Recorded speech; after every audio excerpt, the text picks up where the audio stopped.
Hey everyone, welcome to the Fraternal Outdoor Podcast. You're listening to me, Woody, and Shooter, and we've spent the last half hour having technical difficulties, but here we are now. Just the growing pains of the whole thing. We have recorded a few, but this will be our second actually posted one as we learn and grow with this thing. But if you want to follow along on any of our social media platforms, we are on Facebook and Instagram, and our Gmail, eternaloutdoors@gmail.com. If you want to follow along, or if you want to reach out to us with any interesting topics or anything like that. Today, we're going to do a little backtracking and just kind of tell you who we are to start things off.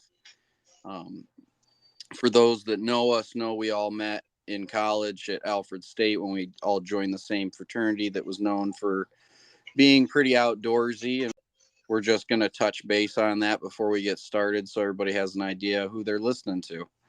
I'm Eli Bell, and via the fraternity, I gained the nickname Woody.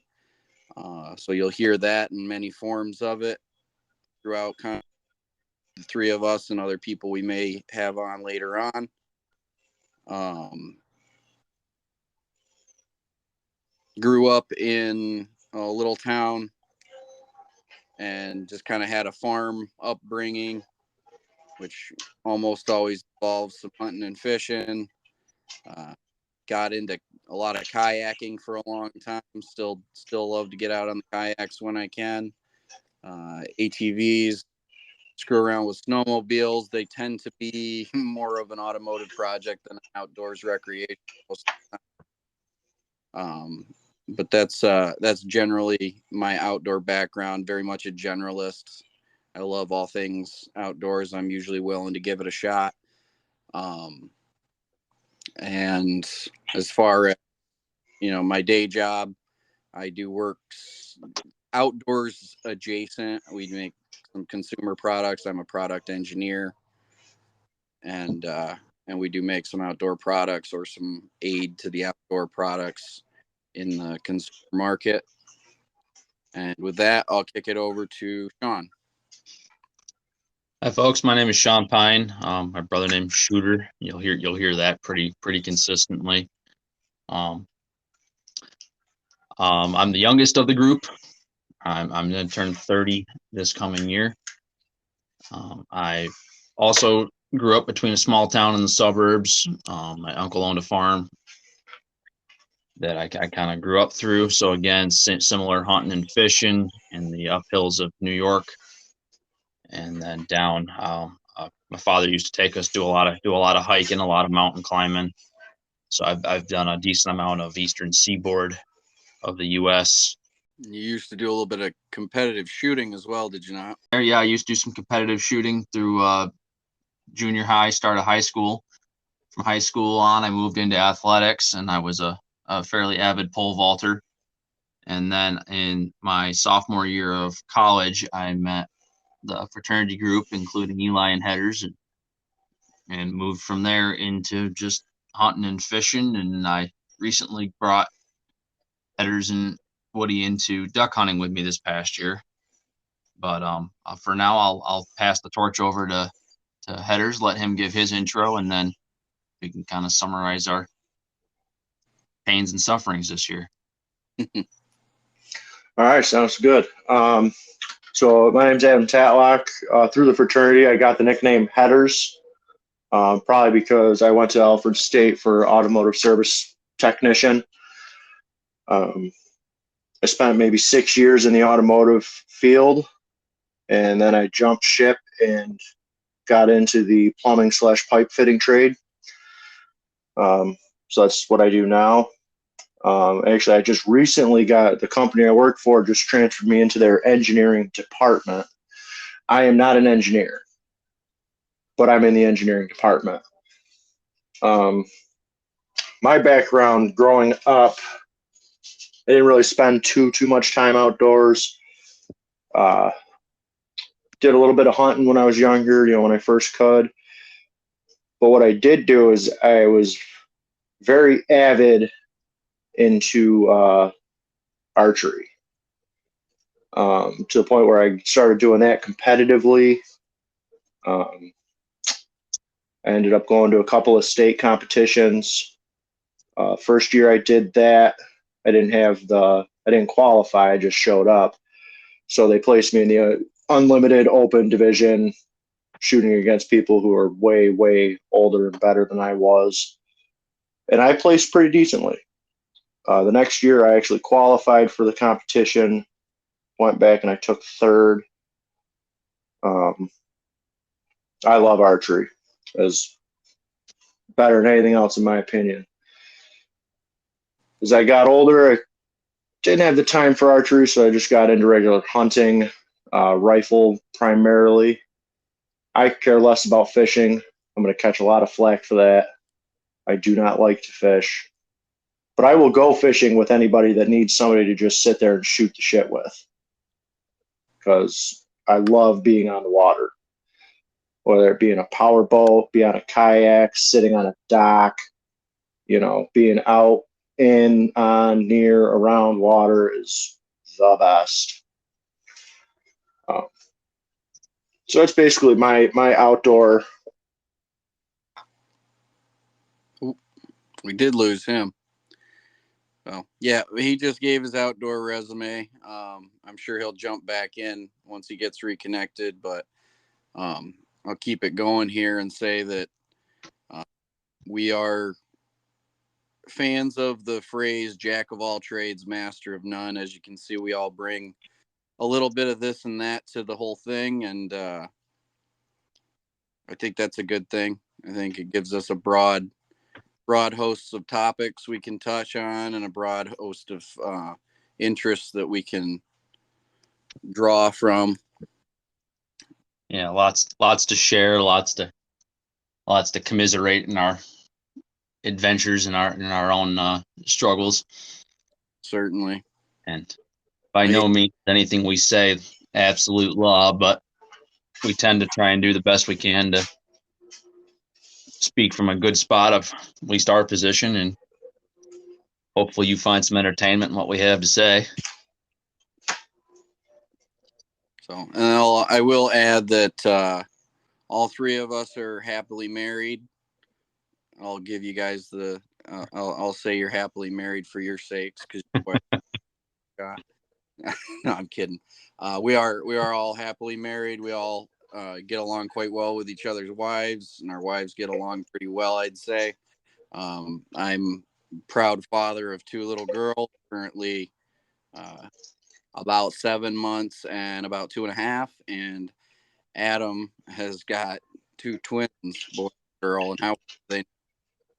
They're 10 months. 10 months now. Or no, sorry, weeks. And weeks. 10 weeks. Yeah. Sleep deprivation's real. It is. I was hearing on a different podcast earlier today that anything over 19 hours of being awake is considered the same as like being like legally over the limit to drive. Impaired. Yeah, same level of impairment. I don't know if that's legally the case. That's probably a state by state, just the same as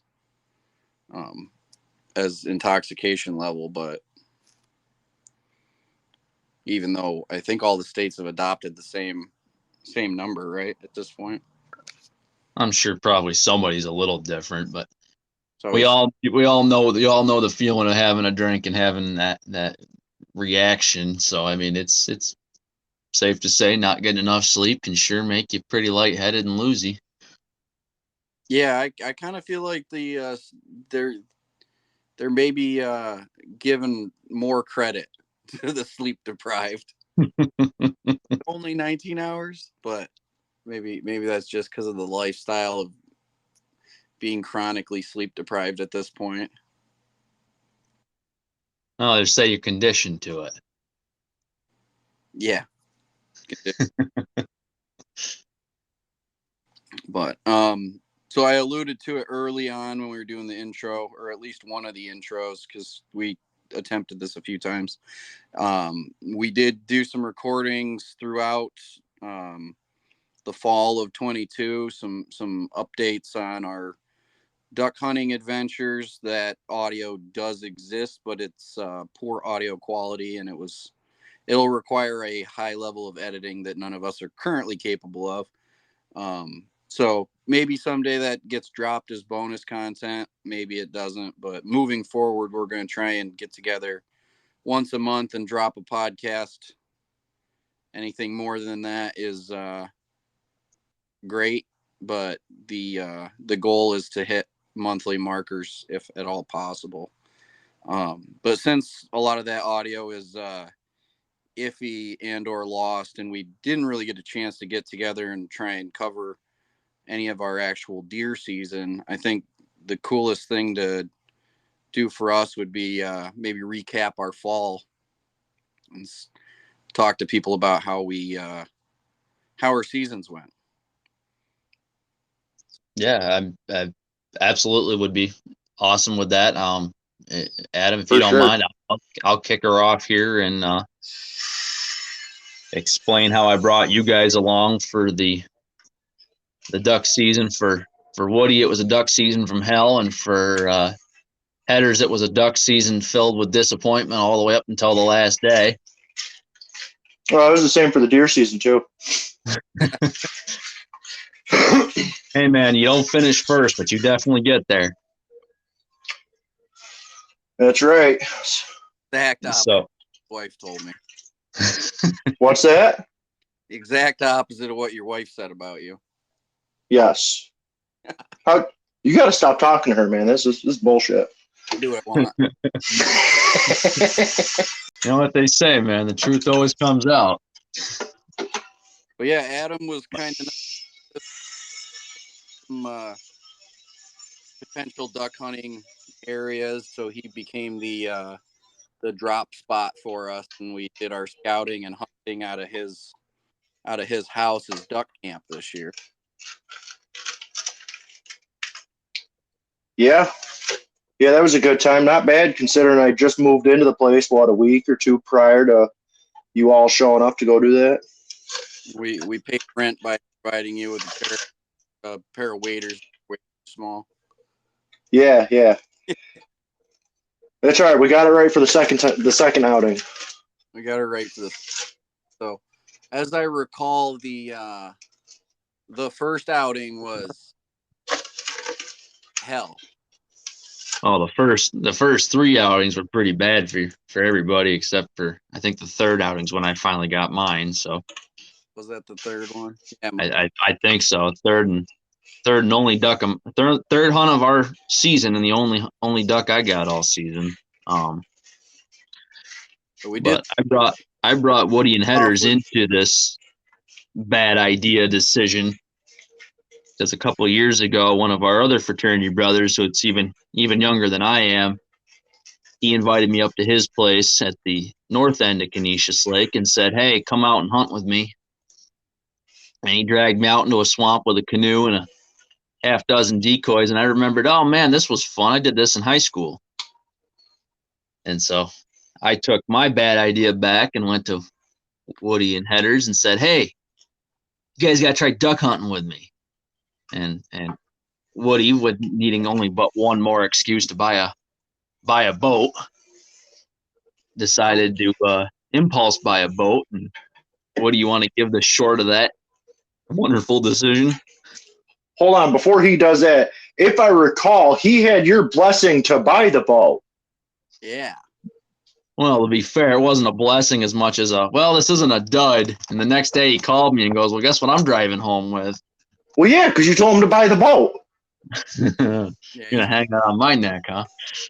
I'm pretty optimistic about that boat.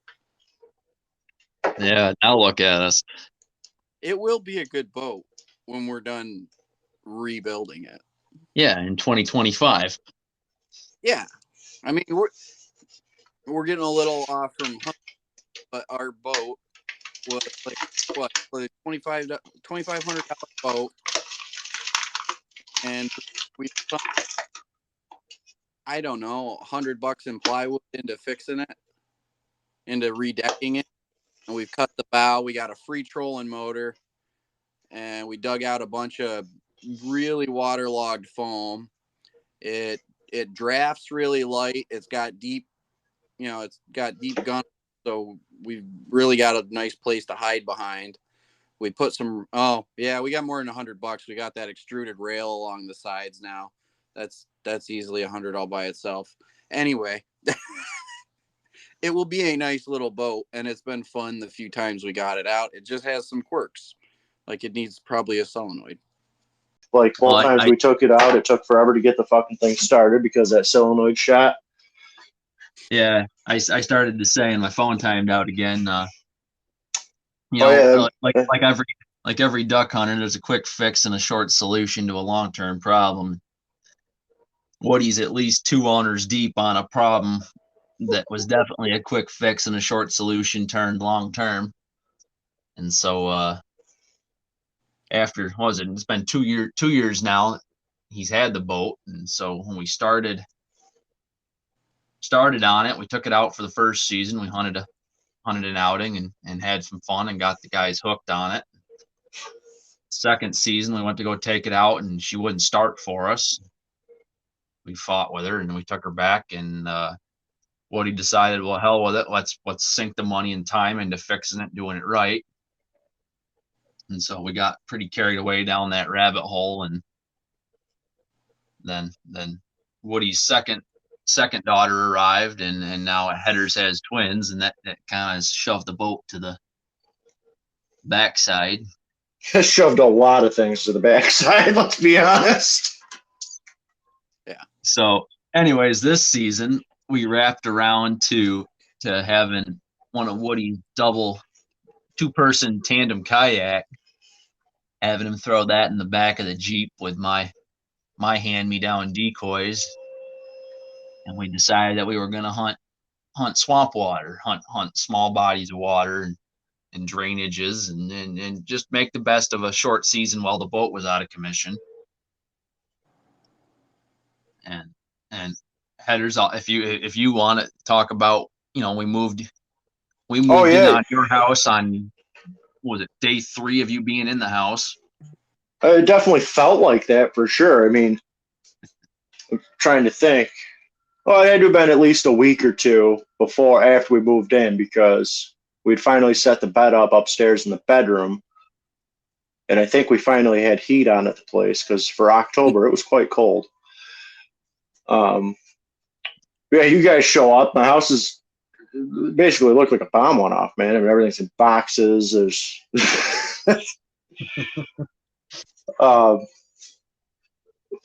setting up, staying up way too late for sure, to get up way, way too early to get out there before the sun comes up, set up for duck hunting. I think the first area we went to wasn't a bad area. I think we may have missed the birds. I definitely think that's a better area to sit in earlier in the season. I was thinking the first place we sat was where we went out into the deep mud. Oh, you want to start with that? See, that was so traumatic that I completely forgot we went to that place. We fought our way through like knee deep mud. That's knee deep if you didn't let yourself keep sinking, because I'm pretty sure it was like quicksand from there on. Oh, it was. I don't think I ever hit a hard bottom. I just wore my legs out trying to not sink so far that I couldn't pull them back out. And Sean and I got out. Yeah, 3/4 of a mile out into the mud swamp. Yeah, I wasn't sure that I could go back and forth. So Sean, being the lighter of the 3 of us, I sent him back for Adam. I had to go back to the house because I forgot the shotgun. And then thankfully it was close enough. Was already over it by the time they got out to me. And then Sean didn't have his key to his gun, and we sat there and watched a couple wood ducks way far away that wouldn't come anywhere near us. There was a small flock of geese that was taunting us. I mean, they were too far out. we re-broke ice on the way back in. Yeah. Or out. Yeah. We were out there splashing around enough to put a layer of ice on the kayak, a layer of ice on us. Yep. Just about everything else. Blind worked really well though. It worked well for the Mad Hattery that became the exhaustion that we even attempted to set it up. Yeah. You know, it wasn't until day 2 of weekend 1 that's when we went over to the what I'll call hard dirt swamp. Yeah. Actual swamp. That's when we got everything set up to where we knew where we were gonna sit. Yeah. And we hunted around location B in a few different orientations, few different spots along the same piece of swamp. And we had some stuff land on us. We had some stuff decoy to us a little bit. We didn't have great shot opportunity ever, although we did take a shot at one that had come in and then started taking off. Yeah, right after legal shooting light it was a hen that had landed. Adam and Eli hadn't quite gotten down to identifying ducks, so they asked me, well, what do we do? What is it? I stood up to look at it, and about the time I stood up to look at it, she decided she no longer wanted to sit among decoys. Well, I think it was about the time you said, now. And about half a second before you said now is when she took off. And I had a bunch of reeds in front of me. I couldn't really see that much. All I know is she got from really close to me to really, really far away from me in a hurry. Yeah. Well, yeah, because Woody decided to send beakies to her tail. And I think I sprayed under her. Yeah. So, well, yeah, that was the first weekend of it, and the second weekend was a total bust, if I remember correctly. We went out 2 times on the same swamp, and both times were a pretty rough go of it. And it wasn't until I learned I could make geese come in. Yeah, you're the goose whisperer. Yes. From miles away, they will stop and turn and come see Woody. I just have to shut up when they get close, because then they know I'm full of shit, because I'm only good enough to call it a mile away. That's right. How about both the times we sat at that hard dirt swamp, finally get our blind set up? We're there at the literal ass crack of dawn, like dark 30. Oh, Dawn didn't even have her pants down. It wasn't even the ass crack. Yeah. Dawn hadn't even got out of bed yet. And get everything all set up. All the decoys are out. We all just sit down, start sipping on our coffee, and lo and behold, then the dog come tearing through our blind. Yeah. And not a dog we brought. A random dog. Twice. We'll call him Steve. Steve wasn't real good at learning how leashes worked, but the dog that I'd like to call Daisy was real ambitious to do her job through somebody else's setup. Oh, yeah. Twice on separate weekends. That happened. Now, I'm all for using dogs for hunting, especially if you're waterfowl hunting, because it's way easier to send them to go retrieve them, I would imagine. I don't have a dog. Shooter. But I would just ask other fellow hunters, be respectful when you're heading in and out of the woods, especially on public property. Maybe keep your dog on a leash until you're in your spot and you're set up. Yeah, the dog was a quarter mile ahead of its owner. Oh, yeah. No harm on the dog. You know, it's a rough time to have it happen, but you know, I'm not gonna blame the dog. Yeah, I'm not gonna blame the dog one bit. It's a hunting dog. I mean, not only that, it's a bird dog. It's a water dog. There's nothing you can do to keep that dog out of the water. Yeah, you know, but you put a leash on it, at least keep it out of my water. Let it go in the water in front of you. What's that? There's a liquid in your coffee cup? I'm gonna swim in that. No, he tried. But the end of the third, so this would be the third ultimate weekend in our 4-week season here in upstate New York. End of the third weekend, right as we were getting ready to pack up and head out. Well, yeah, I think that's when we decided we had all had enough. So we reached out and got ourselves into a nice private blind. Yeah. Turns out Headers has some family that turns out they were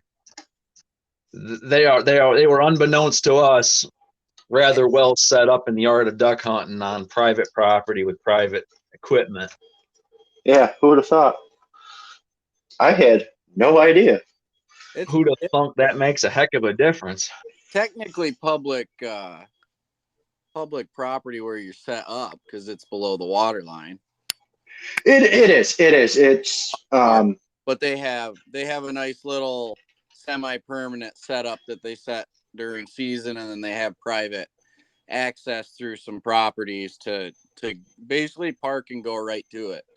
And that was a stark contrast to our getting out at the ass crack of dawn, loading up the kayak with all the stuff, sending one person with the kayak down the waterway while the other two hiked with whatever wouldn't fit in the kayak, and going, I don't know, a little over a quarter of a mile. I wouldn't call it a half.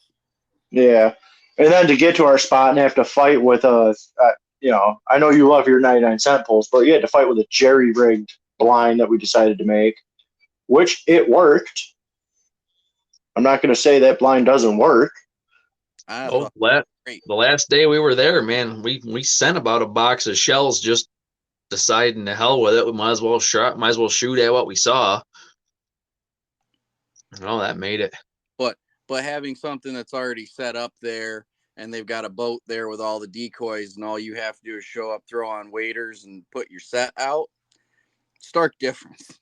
Yeah, in 2 feet of water, 2 feet of calm water that doesn't want to suck you down to the bottom. On a point on a way bigger body of water where they like to skirt the edge and come across that point really nicely. How many mornings did we get in there? I think it was just the one, wasn't it, that we sat in that blind? We just sat in it that last Sunday morning. Was that all we sat? I think it was just that Sunday morning, because we sat the Sunday morning there, the last Sunday of the season. Okay, I guess we went Saturday afternoon and checked it out. So I was thinking, yeah, but we helped the owner set out his boat and bring the decoys down, because they don't start hunting more till late season. Right. Whereas we were hunting the early season in upstate New York again, and it was, what's that opens the second week of October and runs through the first week of November. It just so happened the last week of season was Header's baby shower for him and his wife for their twins, so we sat in the morning and then went to the baby shower in the afternoon. Yeah, and that's when Adam popped his cherry on duck shooting. Turns out you can spend a lot of money on guns and decoys and everything else, but all it takes is the sound of, well, that's about it, let's unload, for the ducks to decide, you know what, that looks like a good spread to sit on. Yeah. And I see Adam's falling off again, but what did he end up getting? He got a redhead. Yeah, he had a redhead drake and then a double curl mallard drake. Yeah. That he shot that double curl mallard drake, which just a quick summary of that. When I say a double curl, on the tail feathers of a drake mallard, they will curl over time as the duck ages. So to get a one curl is usually a 1.5 to a 2-year-old duck, and a 2-curled duck is anywhere from a 3 to a 4-year-old duck. So it's a mature drake mallard that he was able to put the slap on right as we were getting literally standing up, guns unloaded, ready to go, and he just happened to have a shell in the tube still, and that duck came flying right overhead, and he whacked it right off the draw. Sure. Yeah. And it looks like if he joins back up, it'll be later on, if at all, because he is being called away for baby duty. But Yeah. we thank him for joining as long as he could. We're gonna keep rolling here though. So that more or less sums up our duck season, does it not? Yeah, I would say that puts a nice bow on our 4-week early season. Late season in New York tends to fall right about in line with deer season, which makes a pretty fortuitous transition for the two of us, because it was in New York opening day of deer season. I invited Woody up to my family's property in New York, and Woody's from Pennsylvania, so we all brought him up and had him get a New York hunting license to hunt with us. So I said, hey, come on down, hunt my family's property with me. And second season, you guys were kind enough to extend that invitation. Yeah, and every year you just one thing or another seems to happen with it, where you come down, you sit, usually in the stand that I sit in. Usually I put you up in my stand, which usually has pretty good luck. And come up and freeze my ass off. Yeah, some hunters, they'll sit and then they'll go down for lunch and they'll get warm, and they'll make it a day of it. The way that my family, we choose to hunt where you go up in the morning and you take your lunch with you and you sit most of the day. So it can get pretty windy on the side of this ridge point that my family owns. And right about this year, right, it was an opening day, right about noon, you had to leave. Right, Yeah. Woody, you had to leave. I had made a prior commitment to go see one of our other fraternity brothers was having his debut kickboxing match at the Armory in Rochester, and I had told him I'd be there to support him, and we had a little group of us that had signed on for that. So I hunted the morning of that first opener, crashed up there for the night in Rochester, and then I came back down. Yeah, and so when you left about noon, I had been sitting in a different location on the property, and so I walked over as you were leaving and climbed up in that stand and decided I would have my lunch in the stand that you had been in, and generally just kind of be there to be a thorn in your side to say, hey, here's what you missed. And sure as luck would have it, about an hour after he walked out and left, doesn't an 8-point buck that to date I believe is the widest deer I've ever shot, come walking right down his boots, right down his trail, right down his boot marks down the road. And I was able to be fortunate enough to harvest that animal and make it into some wonderful meals that I've brought for the guys to share. Woody and I cooked what was it, the tenderloin? Was that what it was, Woody? I had the whole tenderloin cut out. The backstrap. You had a huge hunk of backstrap you brought down. Oh, backstraps, and we did that up in curled like a whole backstrap into a pan, and yeah, cooked that in your oven. That turned out real dandy. Mm-hmm. And so the rest of the weekend we kind of got skunked with bad weather and rough sitting, and you even stayed the Monday of season there to hunt with me. Yep, no luck on my end for the New York season. That was the only weekend I was able to get out at all. So I ate tag soup for everything New York State this past season. The next weekend was opening that Saturday and Sunday. So Pennsylvania season traditionally used to open on a Monday, and it's changed a little bit back and forth whether that's buck and doe or buck only. This past season it was buck and doe, and they opened the Saturday. And due to recent legislation, it's been allowed that the PA Fish and Game are allowed to allocate 3 Sundays because PA has blue laws that don't allow Sunday hunting. But one of those 3 Sundays that they allocated for season, I think they put one in archery and one in turkey, and then they put one in whitetail. I could be in the rifle whitetail. I could be incorrect on that. It might have been like a bear or so. I'm pretty sure it's turkey and archery, but it might have been turkey and bear.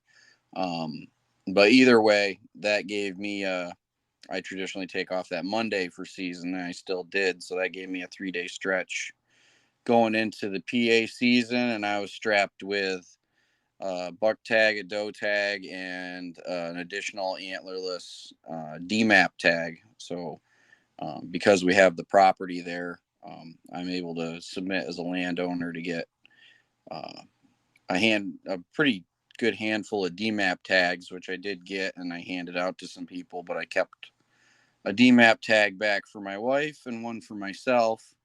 I did use my DMAP tag at some point during the season. I don't remember what day, and that ended up being the only one I harvested. And it was a very, very small doe. It was probably a young of the year, but it acted just a bit funny, and then it bedded down in front of one of our blinds, one of our blind locations that I was sitting. And after about 40 minutes, I grew impatient and decided I wanted meat in the freezer more than I wanted to be kind-hearted.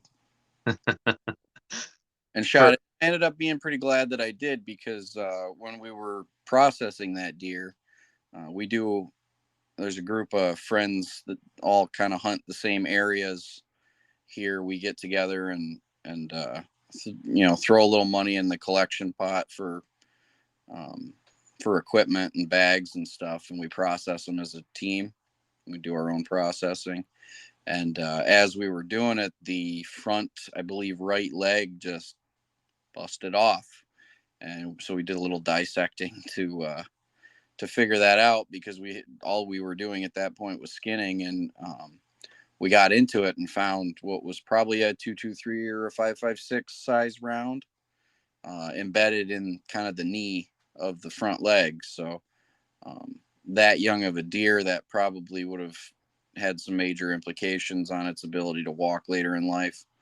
Maybe not. Deer are pretty tough, but I'm gonna count it as a blessing that I took the deer.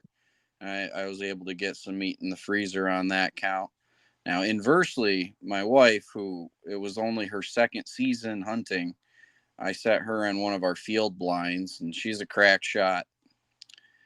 And she got her first ever buck, little 5-point, just legal for PA for our part of the state, and was able to harvest 2 really good sized doe. One was massive doe. Buck was probably like a 2-year-old buck. It was decent body size, just didn't have a whole lot of horn going on, but she's tickled pink over her first buck. And both doe pretty much dropped where they stood, around 200-ish yards, I'd say. And one was probably 180, one was almost dead nuts 200. The buck she shot, I'd say, was right at 200 as well. So she's a pretty good shot, I have to say.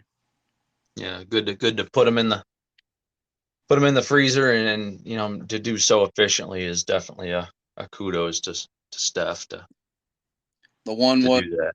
The one was mortally wounded and needed finished off, and that was a little bit of an emotional thing for her. At that point, it's they were all evening kills, so it was one of those situations where it was low light, and it was a little emotional walking up on it when it picked its head up and looked at us. She felt real bad, but that's hunting. That's something that we all deal with sooner or later if we hunt. And I think she took it well. She's still planning on next season. And it was kind of funny because a few weeks later, she's like, she works at a vet clinic, and she doesn't really know who to tell all her stories to, because she's proud of herself, and rightfully so. And she's like, is that like is that like evil of me to be like proud? I'm like, no, you accomplished something. You know, our deer camp, if you will, the group of guys that processes together, we're talking about it while we were cutting up deer one day, and we're like, you know, it's not a given that you're going to tag out. I didn't even come close this year, and a lot of the guys in camp, you know, didn't tag out. So it's no small achievement to tag out with 2 antlerless and a antlered. Yeah, and to tag out successfully, not only just in terms of harvest, but in terms of putting that meat into freezers that, you know, it's going to go to good use. You've supplied your family with the meat that you would otherwise have had to go to the store and purchase, and that can make that makes a no small dent in a rural budget, to consider that, you know, we're putting 100 to 200 pounds of meat into the freezer that we eat all year long. Mm-hmm. Absolutely. I did want to circle back, Woody, for people that are not aware, DMAP tags. You kind of gave a short summary, but do you want to explain in PA terms, how are you awarded DMAP tags? Sure. So what is a DMAP? What does DMAP stand for? And how are you awarded? Rattle off the acronym for you right offhand. I know it's deer management.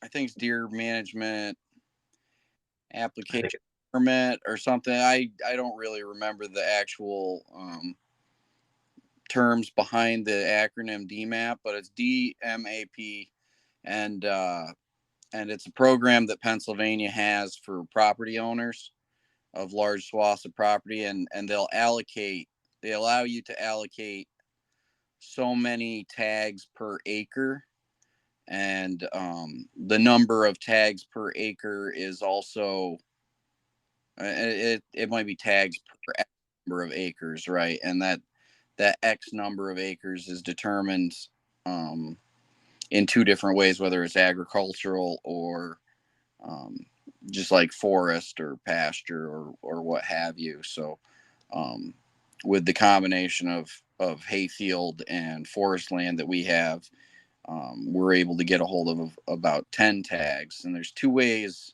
that those tags will then be awarded to individuals. You can put it in the hands of the state, and the state has your property number association and that X number of DMAP tags, and they will have them available, and hunters seeking out additional deer tags can get a coupon online for that property.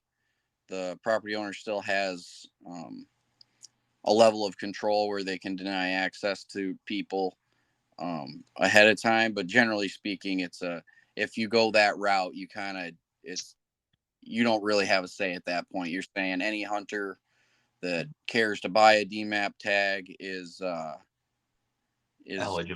eligible, yeah. So, and then they'll do that, and they still have to reach out to you, I believe.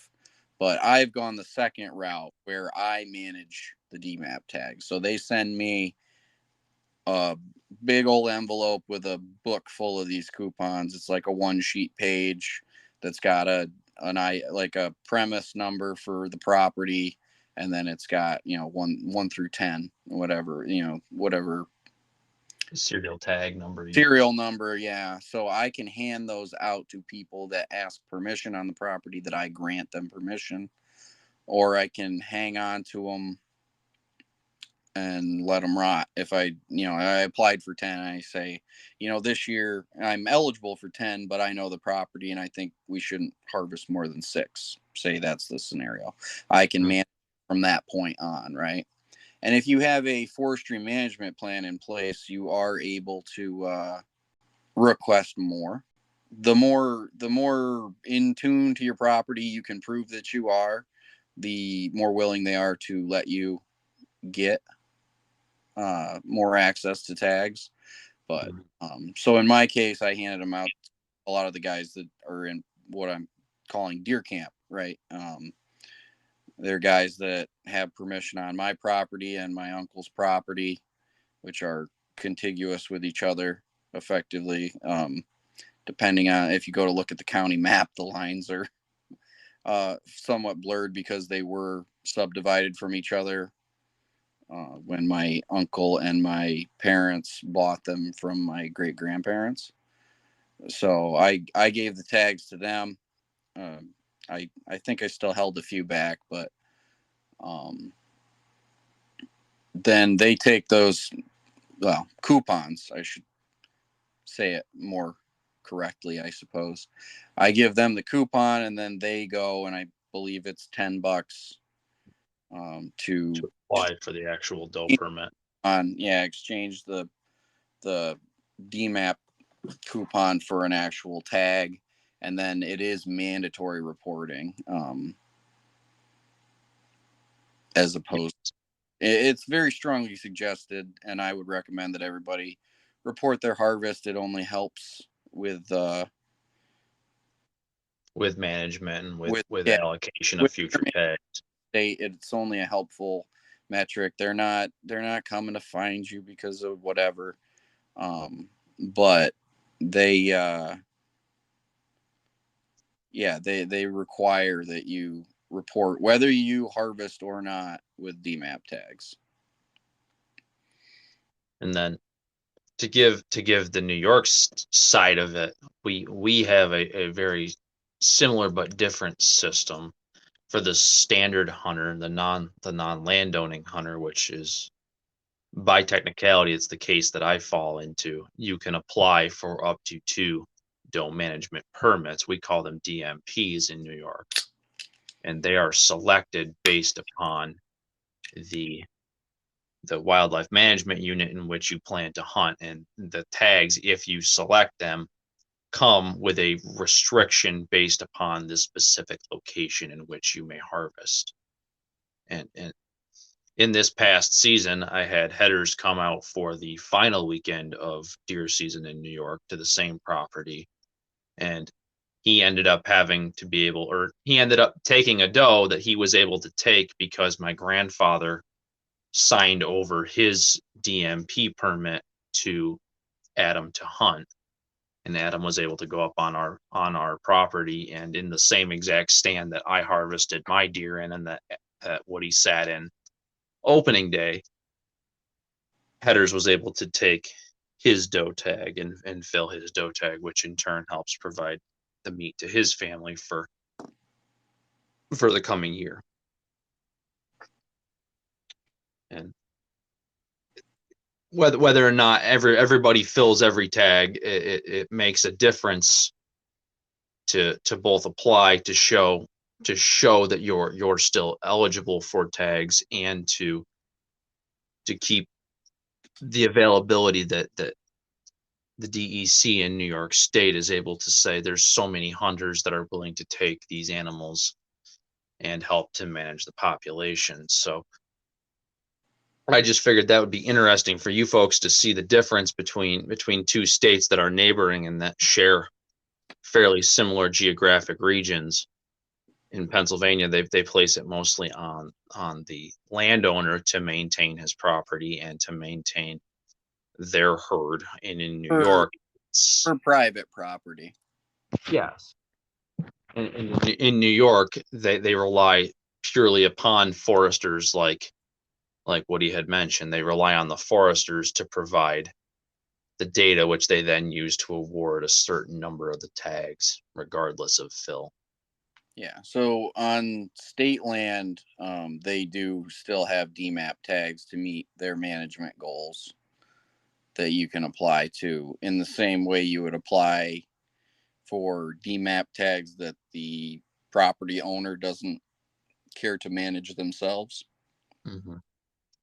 You can apply and get issued permits for state land to get an additional doe tag if you wish.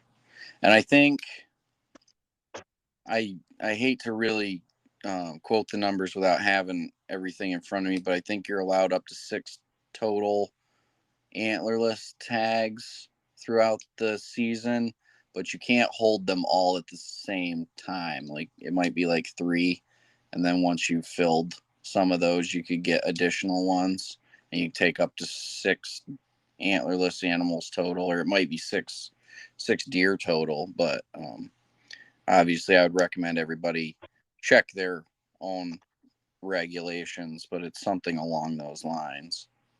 Yeah. I've never had to personally know that level of the detail because I have only ever had 2 doe tags at any given time, so I'm well within the limits there. But it is a nice thing. You can also apply for a second doe tag for the state, just the regular state doe tag, and that'll be very much wildlife management, UMU based. So here where I hunt, I'm in wildlife management 3A. That covers a big swath of Potter and McKean County and a little bit of some other counties on that northern edge of Potter Pennsylvania and New York. So I always apply for a 3A regular doe tag, and then just this year we've started doing the DMAP this past year. Mm-hmm. Yeah, and then, again, to juxtapose New York's against that, I believe, and similar to what he mentioned, referenced your books, but I believe it's 2. You're allowed 2 doe management tags to be signed over to you in New York. So for a total of 4 deer tags per year per hunter per season. Now, is that doe management tag, is that the same as your doe tag? Like do you have 2 systems, or is it just doe tags and that's how you get them? It's so I'm calling it doe tags. It is similar to yours where it's antlerless tags, but in New York State, you have to go and apply separately for any of those antlerless tags. You do in PA as well. When you go get your hunter's license, you get deer, like a antlered tag. I think you're good for small game, and you get spring and fall turkey. There's things that are included in your main tag, but getting an antlerless tag is a separate application, which it might have been this past season. Starting this past season, we've done away with the having to manually mail them in paper envelopes to apply. We can now apply online. So Pennsylvania is moving a little bit into the 21st century, but the DMAP is a second program beyond that even. Yeah, so in New York, those programs are one and the same. I believe, didn't they used to call yours in Pennsylvania, used to call it the pink envelope? Yeah. Was it like the pink or the purple envelope tag? Yeah, we mailed it back. Yeah, they just recently did away with the pink envelopes.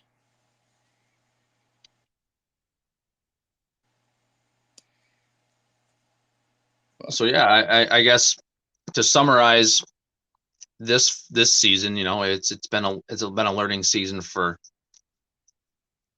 me specifically, sharing our property and bringing my friends and family together on the same property to hunt, as well as this year my wife and I got married in August, and we were able to get my wife into her hunter safety class, which in New York is a mandatory class to become a licensed hunter in New York. We were able to get her into that, and this coming season we hope will be her introductory season, as well as what he said, this is his second season coming to join me to hunt on my property. And it's been my second season guiding Steph as hunters as well. She has very little hunting background. Her grandfather hunted, and literally nobody else in the family. But so bringing our wives into the sport and into the hard work side of putting the meat on the table. Yeah. And I think really that puts a good bow on this past season. Yeah. I believe I can speak that next month we'll try to do another in-person podcast recording With the new app system for PA. You can get your online permit and we can print it off. Hopefully we can get into in one of our upcoming podcasts, we can touch on some goals for this year. I know I've got several goals for 2023, both involving just my own personal journey as a hunter and some outings not hunting related, as well as some property improvement. So I've certainly got a lot to talk about on the goal for 23 front myself. I'm sure you guys do too, but lots of fun stuff that we can talk about, and look forward to sharing with everybody that decides to listen in on our ramblings and our adventures here. And sure, we'll leave that as a teaser for episode 3. And thank you, anybody that has been listening all the way to the end here. I'll shout our social medias again. Give us a follow on Instagram at Fraternal Outdoors. It's the same on Facebook. And if you want to reach out with questions or a friendly email with some topic ideas, that's fraternaloutdoors@gmail.com. Thanks everybody for listening, and we hope you have a good time in any of your own outdoor pursuits.